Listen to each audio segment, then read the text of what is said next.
घटना एक हृदय विदारक घटना हुई है।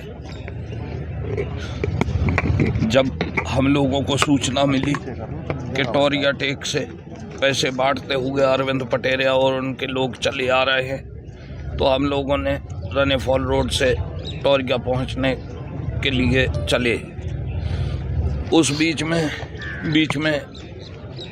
रास्ते में भैंसें बैठी हुई थी, तो भैंसों को जब तक हॉर्न ऑन बजाया इतने में उनकी गाड़ियां आ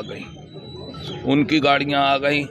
तो विक्की बघेल और राधे बाबा इत्यादि ये सब लोग जो 15-20 गाड़ियों में थे, ये सब गालियां देने लगे। गालियां देते रास्ता छोड़ने के लिए मैंने इनको कहा, सब लोगों को, कि रास्ता छोड़ो, इनको निकल जाने दो। उस बीच में इन्होंने अपशब्दों का प्रयोग करते हुए कहा कि चढ़ा दो इन पे गाड़ियाँ। मैं जल्दी से गाड़ी के अंदर घुस गया।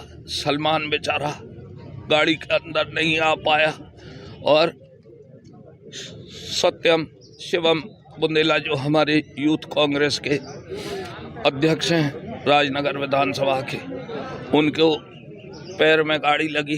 वो तरुण ने उनको खींच लिया, नहीं तो उनका भी वही हाल होता।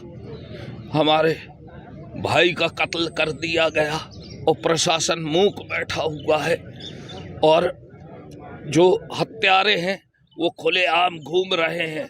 ऐसे प्रशासन से मध्य प्रदेश ऊब चुका है, और ऐसे हत्यारों को मेरी जनता से अपील है कि ऐसे हत्यारों को वोट ना दे। मेरी जनता से, राजनगर विधानसभा की जनता से अपील है, ऐसे हत्यारों को वोट ना दे जिन्होंने मेरी आंखों के सामने मेरे सलमान भाई को गाड़ियों से कुचल डाला।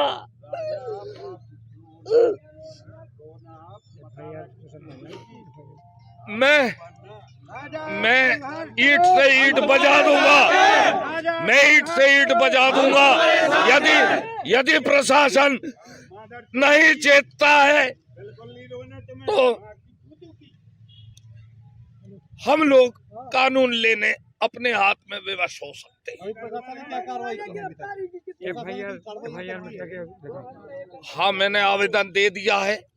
आवेदन देने के बाद में मुझसे बोला गया है कि आप थोड़ा रुकें, जब तक हमारे पास में वो वहाँ से डॉक्टर का वो नहीं आ जाता है। कितने लोगों की संख्या रही होगी सर? लगभग 50 लोग रहे थे।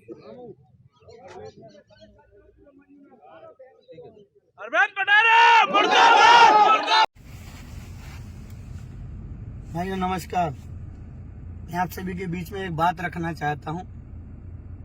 आज जब मैं सुबह मतदान के लिए उठा तो मुझे पता चला फेसबुक के माध्यम से कि माननीय विधायक जी के द्वारा एक आरोप लगाया जा रहा है कि मेरी गाड़ी के द्वारा एक व्यक्ति की हत्या की गई है। मैं आप सभी को बता देना चाहता हूं कि जो इस प्रकार की विधायक जी के द्वारा गंदी राजनीति की जा रही है, यह मौत पर राजनीति कर रहे हैं, ये बहुत ही निंदनीय है। मैं उनसे यह कहना चाहता हूं और जनता जनार्दन से भी यह अपील करना चाहता हूं कि इस प्रकार की कोई भी अफवाह में ना पड़े। ये हमेशा झूठ की राजनीति करते आए, 20 साल हो गए, जनता जाग चुकी है।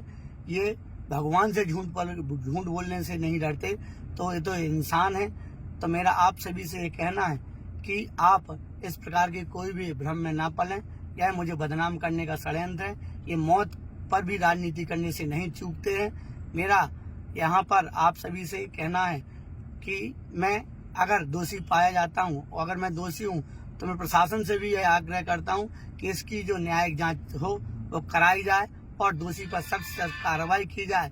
मैं आपको बता दूं कि लगभग कल इनने पूरे दिन विधायक जी के गुर्गों के द्वारा, विधायक जी के द्वारा तांडव किया गया। यहाँ तक कि रानी साहब के द्वारा रात को 11 बजे नए गांव में जाकर के 10 गाड़ियों के द्वारा जाकर के वहां पर हमला टाइप किया गया। लोग वहां से भागे बेचारे।